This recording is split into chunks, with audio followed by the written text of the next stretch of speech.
It has reiterated that the party intends to win 3 provinces and grow its national footprint in the upcoming elections. The DA is saying it intends to retain the Western Cape and also win Gauteng and the Northern Cape. Maimane was addressing the media following the party's Federal Executive Council meeting this weekend. The election campaign is in full swing. With the Western Cape in the bag, the DA is vying for Gauteng and the Northern Cape. It says polling surveys predicting a 60% victory for the ANC are overinflated. The DA says its campaign will focus on building the economy and safety and security. The party has also moved to clarify its triple BEE policy position. The manifesto position says categorically, race is still a proxy for disadvantage for its communities that are left out that happen to be black. Therefore, the DA will focus itself on broadening inclusion.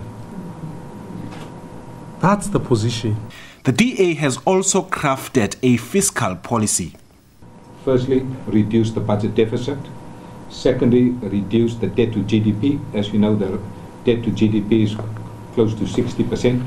That's the time when the IMF is knocking on your door.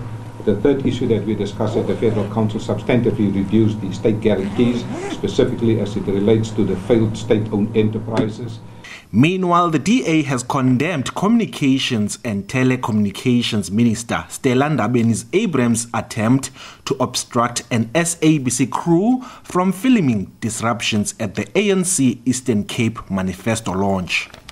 Yeah, that's a blatant abuse of executive office. It's unacceptable that any minister should behave in that regard. More so when it's the minister who oversees the very same, public broadcaster that's there to report news fairly and accurately.